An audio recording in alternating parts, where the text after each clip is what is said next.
Ndagushimiye kandi nguhaye ikaze wowe ukomeje gukurikira Rwanda News Updates. Cyane kugezaho amakuru, utuntu n'utundi ndetse n'udushya tugenda tuboneka hirya no hino. Ubu noneho ngiye kukugezaho amateka yihariye y'umuhanzi Kizito Mihigo uherutse kwitaba Imana ejo kuwa mbere. Gusa niba uri mushya kuri iyi channel, ndagira ngo mbanze gusabe gukora subscribe. Kanda aho hantu mu twanditse subscribe, ukande no kunzogera kugira ngo ujye ubona notification cyangwa se amamenyesha igihe cyose dushizeho inkuru hano kuri iyi channel. Kizito Mihigo wapfuye kuri uyu wa mbere ku itariki 17 Gashyantare 2020 yari umuhanzi w'indirimbo ziganjemo iziramya Imana no gukunda igihugu, wakundiwe cyane ibihangano bye. Ariko bamwe rero bakaza guhindurwa imitima n'ibyaha yahamijwe, arafungwa, ahabwa imbabazi, akaba yaraherutse no kongera gutabwa muri yombi. Kizito Mihigo yakoze ku mitima ya benshi mu Banyarwanda mu buryo bwiza ndetse n'ububi. Ibihangano bye nk'indirimbo zitandukanye twavugamo nka Twanze gutoberwa amateka, Inuma, Umujinya mwiza, Turabana b'u Rwanda, Intare yampaye agaciro, Igisobanuro cy'urupfu n'izindi nizo zagiye zigaragaza ubuhanga bwe. Yari umuhanga rero mu gucuranga piano cyangwa se inanga ya kizungu. Ngo akenshi rero yakundaga no kwimara irungu yumva injyana ya classique. Mu ndirimbo nakubwiye haruguru za Kizito Mihigo hari yitwa Twanze gutoberwa amateka. Iyi ni indirimbo yahimbiye ibihe by'icyunamo ndetse no kwibuka abazize jenoside yakorewe Abatutsi mu 1994. Abenshi rero bavuga ko nta gushidikanya iyi ndirimbo ariyo yamugize icyamamare bitewe n'ubutumwa burimo bwamagana abashaka gupfobya jenoside no gutoba amateka y'u Rwanda. Nubwo rero Kizito Mihigo yakundiwe iyi ndirimbo nakubwiye haruguru, yakoze indi ayita Igisobanuro cy'urupfu. Yari ikubiyemo ubutumwa bwakuruye kutayivugaho rumwe. Muri iyi ndirimbo yavugaga ko impfu zose ari zimwe kandi abapfuye bose bakwibukwa kimwe. Iyo ndirimbo kandi yatumye bamwe bakemanga izindi ndirimbo ze nk'iyitwa Inuma. Hari n'abatangiye kuvuga ko izo ndirimbo ebyiri arizo zatumye atangira gutakarizwa icyizere mbere yuko atabwa muri yombi bwa mbere. Hari n'abantu rero bavugaga ko ngo yigeze kuba umutoni bukuru, ngo kuko ajya kwiga umuziki mu ishuri rya Conservatoire de Musique de Paris mu Bufaransa muri 2001, ngo yari abifashijwemo na Perezida wa Repubulika Paul Kagame. Aho rero yaje kuhakura impamyabumenyi ya DFE cyangwa se mu magambo yarambuye Diplôme de fin d'études. Uyu Kizito yari afite umuryango wigisha ubumwe n'ubwiyunge witwa Kizito Mihigo for Peace. Yatangije muri 2010. Muri Kanama muri 2011, Imbuto Foundation ya Madamu wa Perezida wa Repubulika Jeannette Kagame yahaye Kizito Mihigo igihembo cyitwa CYRWA. Amagambo arambuye kikaba cyitwa Celebrating Young Rwandan Achievers kubera ibikorwa bye by'ubuhanzi buharanira amahoro.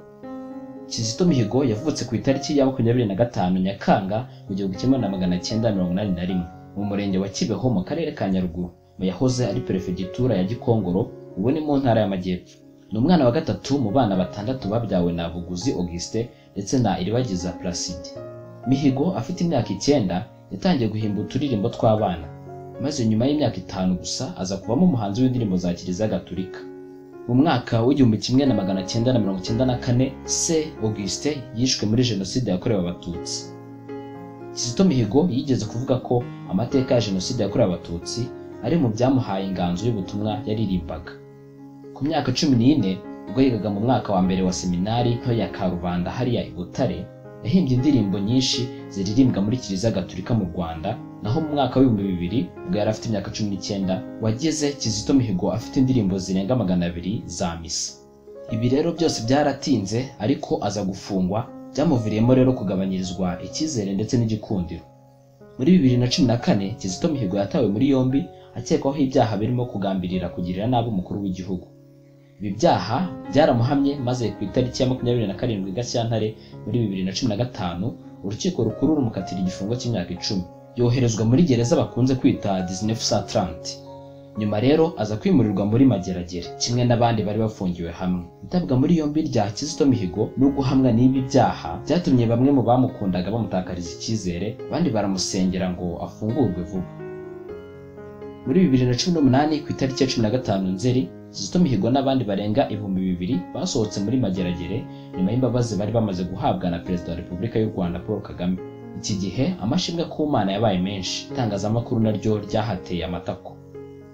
Nyuma yo gufungurwa, Kizito Mihigo yari yitezweho ibirimo kongera umubare w'ibihangano bye, kongera gusabana n'abakunzi be ndetse no gushaka umugore, dore ko itangazamakuru ryamubajije iki kibazo. Ese Kizito amaze kugera mu buzima busanzwe afunguwe ubuzima bwakomeje gute?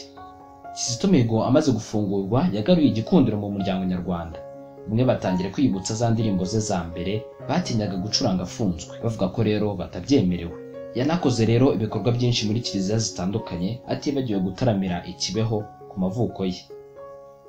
Amaze gufungurwa humvikanye indirimbo ze zirimo ibyishimo bibi, yumvikanisha ibihe byiza umuntu ageramo akishima, agasamara, akibagirwa ko kurengera byatuma bimugiraho ingaruka mbi.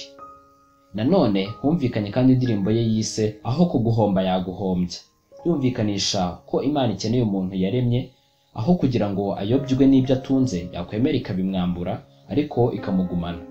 Indi ndirimbo Kizito yashyize hanze kandi ni indirimbo yise uzaba intwari, indirimbo yageneye abana yifuriza kugira imico, imyitwarire n'imikorere izatuma bitwa intwari. Muri iki gihe rero inkuru y'urupfu rwe imaze kumenyekana, hari video igaragaza Kizito Mihigo ari gucuranga piano mu gihe kimwe haririmba indirimbo yitwa nifuza kugusanga, yashyizwe ku mbuga nkoranyambaga zitandukanye.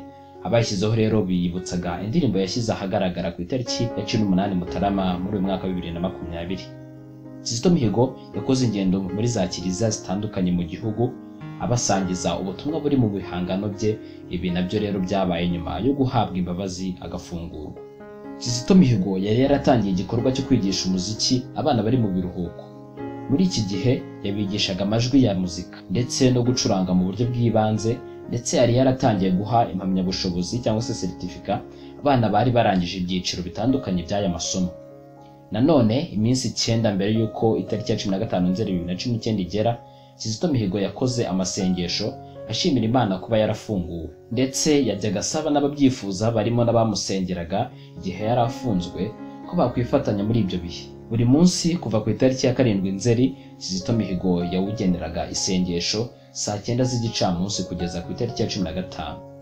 Mu minsi ishize rero mbere y'urupfu rwe havuzwe itabwa muri yombi rya kabiri kuri Kizito Mihigo. Ku itariki ya 13 Gashyantare 2020 amakuru yacicikanye ku mbuga nkoranyambaga no ku bitangazamakuru bitandukanye ko Kizito Mihigo yafashwe n'inzego z'umutekano. Gusa icyo gihe inzego bireba zari zitarabyemeza. Ku itariki ya 14 rero uku kwezi urwego rw'igihugu rw'ubugenzacyaha RIB rwatangaje ko rwashyikirijwe uyu musore ko inzego z'umutekano arizo zamuzanye.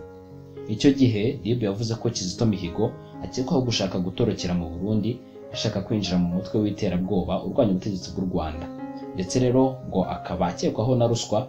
Bivuga ko yashatse guha abaturage ngo bamwambutse ariko bakabyanga, bakamuhururiza inzego z'umutekano. Ubwo rero Kizito Mihigo yari afungiwe muri kasho ya sitasiyo ya polisi ya Remera iherereye mu karere ka Gasabo, polisi y'igihugu yasohoye itangazo rivuga ko rero uyu musore yiyahuye ahagana saa 11 z'igitondo cy'iyi tariki ya 17. RIB rero yatangaje ko uyu musore yiyahuye akoresheje ishuka yararagamo. Iperereza ngo rirakomeje kugira ngo hamenyekane cyatumye yiyambura ubuzima. Iherezo ry'ubuzima bwa Kizito Mihigo rero kuri iyi si byageze, akaba yagiye afite imyaka 38 y'amavuko gusa, akaba asize inkuru ebyiri imusozi. Iyi ngiyi yari incamake y'amateka ya Kizito Mihigo. Niba wakunze iyi video kanda like, nizera ko waneje gukora subscribe kuri iyi channel kugira ngo ujye ubona ibiganiro byacu binyura benshi mu Rwanda ndetse no hanze yarwo. Ndagushimira ko wakomeje kubana natwe.